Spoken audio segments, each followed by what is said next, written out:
ഞാൻ ഒരുപാട് എന്താ പറയാ കാണാൻ ആഗ്രഹിച്ച ഒരു വ്യക്തികളിൽ ഒന്നാട്ടോ ശിവാംഗി. എനിക്ക് ഭയങ്കര ഇഷ്ടമാണ്.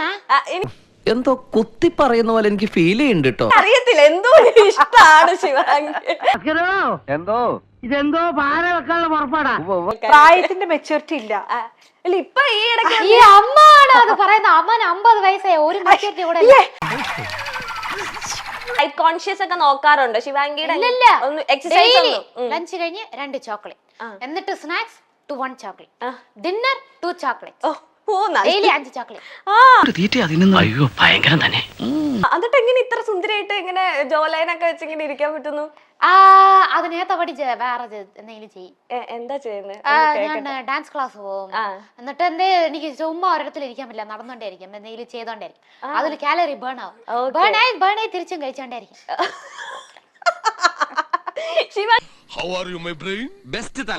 അമ്മ വന്ന് നമ്മുടെ വൈബ് ഈ രാവിലെ എഴുന്നേക്കുന്നത് ഇഷ്ടല്ല. രാവിലെ അതോ പിള്ളേർക്ക് ഫുഡ് ഉണ്ടാക്കുന്നത് അതോടെ ഇഷ്ടല്ല. നീ വെറുതെ മനുഷ്യനെ നാണം കെടുത്തരുത്. ഇവർക്ക് എന്താ തലയിൽ കെട്ടി കൊടുക്കുന്നതെന്ന് ആലോചിക്കും.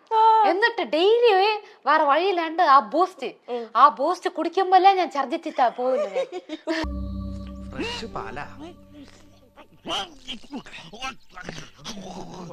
എനിക്ക് ഡോക്ടർ, എഞ്ചിനീയർ എതുമേ എനിക്ക് വേണ്ട. എനിക്ക് എന്റെ ഫീൽഡിലെ ഒരാൾ പൈലറ്റ് എനിക്ക് വേണ്ട. പൈലറ്റ് പാതി ദിവസം വീട്ടിലുണ്ടാവില്ല.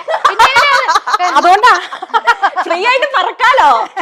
ഫ്രീ ആയിട്ട് പറക്കാൻ ഞാൻ ഒരാളെ കെട്ടണം. അപ്പൊ ഞാൻ ഡോക്ടറെ കെട്ടിയാട്ടെ ഫ്രീ ആയിട്ട് ചികിത്സിക്കാവേ. എവിടെയോ എന്തോ ഒരു തകരാറ് പോലെ. എന്നും നിന്റെ മൊയ്തീൻ. എന്നും നിന്റെ അല്ല ശിവാംഗി, അങ്ങനെ ഇത് കണ്ടു കുറിപ്പ്. അതെ, നീ ഇങ്ങനെ പഠിച്ചിരുന്നെങ്കിൽ ബികോം ഫസ്റ്റ് റാങ്ക് മേടിച്ച.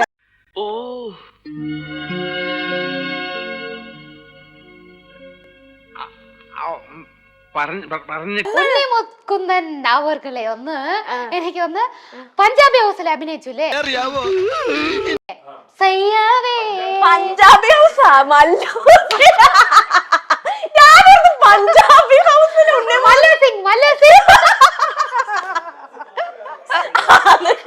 പാട്ടാറിന്റെ ലാലേട്ടന്റെ പാട്ട് ഇപ്പൊ എന്റെ ദൈവമേ, ഇത് എങ്ങനെ ഒന്ന് പറഞ്ഞ് മനസ്സിലാക്കി കൊടുക്കാം.